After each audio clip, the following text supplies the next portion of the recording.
Hello everyone from camperbuyer.com. My name is Michael. You might know me as the Chef Camper. I live and travel in my van all over Europe, gathering recipes and then sharing them with you. And today's recipe for me is the perfect dish for a cold November day. We've been walking along the seafront here in New Brighton, getting the cold breeze on our face. And I was looking up the hill at where I used to chef, up in a hotel on the hill just up there. And that was where my chefing journey started. And I would look out of the window, out of the bar, and just ask myself, I wonder where else I'm going to cook in the world. And since then, I've gone on to cook in over 20 odd countries, 24 different countries, and gathered all these recipes.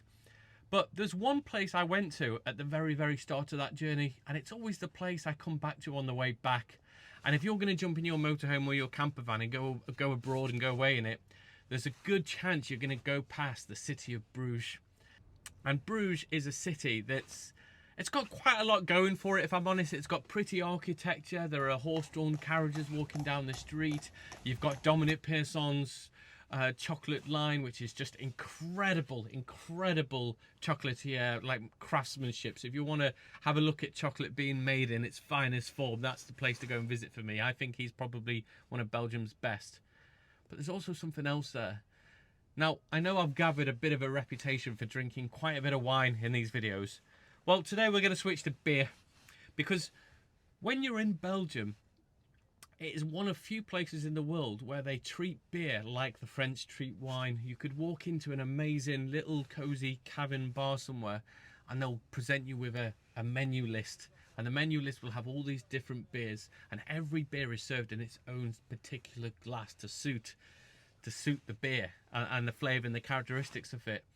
This is a beer I think that really represents for me Belgian beer culture. It's a West Marley double, and it just so happens that beer is the perfect beer to cook a Flemish stew. It's cold outside. We're just going to prep this food. We're going to pop it in the pan. We're going to let it simmer away for a couple of hours, and then we're just going to tuck in. So let me introduce you to what I think is one of Belgium's best dishes. This is the Flemish stew. Let's go. Right, let's cook this Flemish stew. Here we go. Right, pan is on the stove. We've got it nice and hot, screaming hot. And what we want to do is keep that heat up.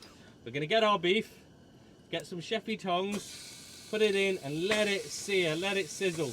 Don't put too much beef in your pan, because the temperature of your pan will drop and then you'll start boiling your beef instead of searing it. You want to get some nice colour on there. Colour is flavour. Flavour is what makes this dish amazing. What I'm going to do is fry this up in batches. So we're going to get the beef, we're going to brown it on all sides, pop it into this tray and do it in little batches to keep the sizzle there.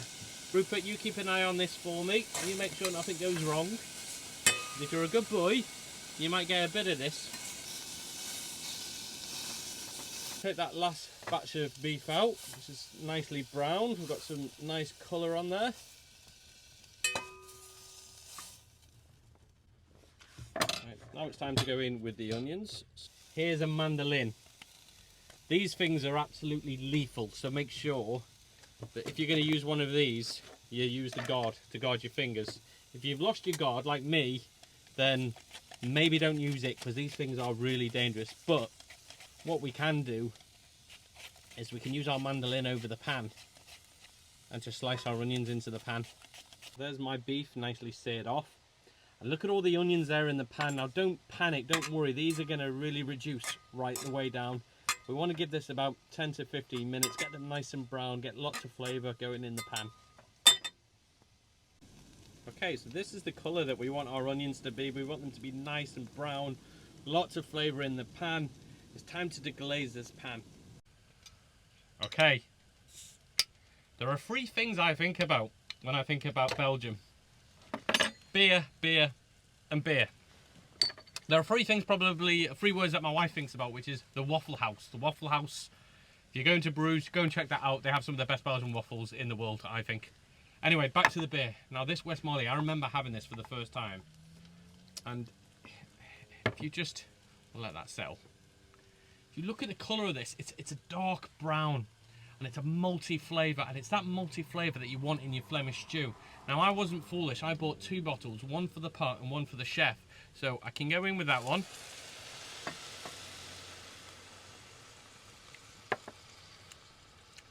brings back so many memories. I remember first having this. I went into, it was before I knew anything about Belgian beer, and we went into a restaurant, and I just had a look around and had a look what everyone was ordering, and everyone seemed to be ordering the Westmalle Double, Westmalle Treble, which is treble. It's usually about 9–10%. This is 7%, I think. Yeah, 7%. And watch them all being poured in their own little glass, and I had my own Westmalle glass myself, my own double. And I remember just drinking these and just thinking, God, these are unlike anything else that you get, particularly in the UK. But it's that flavour that's going to add to the dish. So all of your kind of flavour profile is being extracted from the beer, and that beer, that's had a lot of work done to that beer in order for it to taste like this. It's completely natural, but using all the different malts and grains. Think of that as one of the ultimate stock. So we poured the beer into the pot,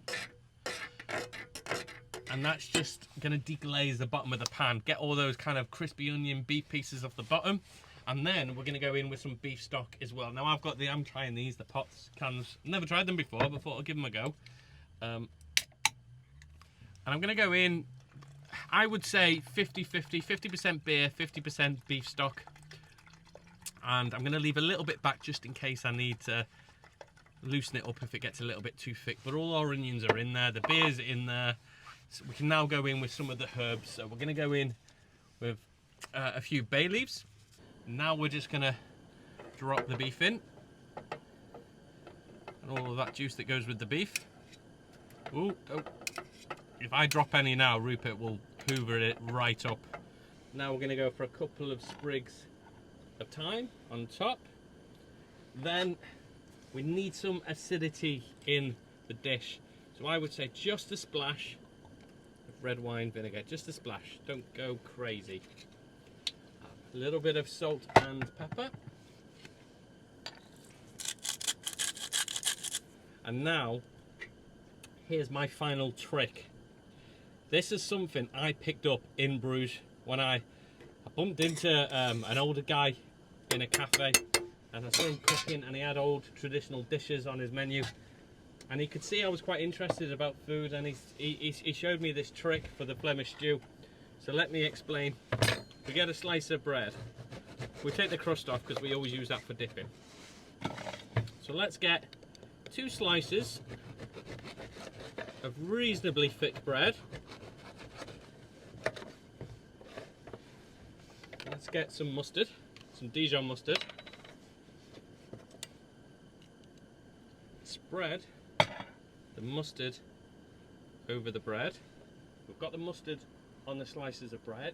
And we're going to get the mustard bread and we're going to place it mustard side down into the dish. And then we're going to put a lid on it and we're going to leave it for about 2 hours. We might stir halfway through, drop the heat down, and just let that do its thing.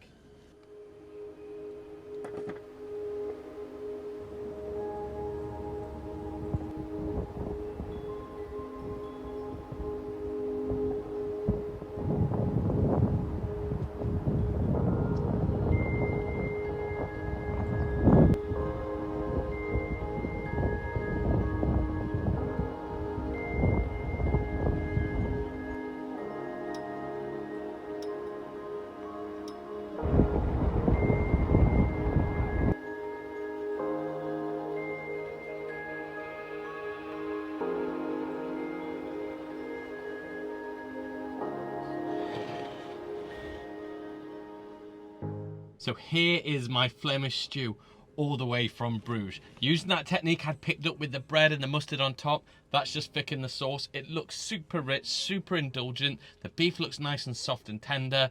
I could smell the aroma from the beer and the beef stock as it was cooking. So let's tuck in.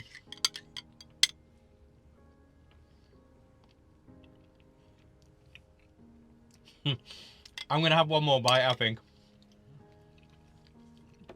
This is just delicious. It is so far away from traditional French beef bourguignons. It's a completely different dish.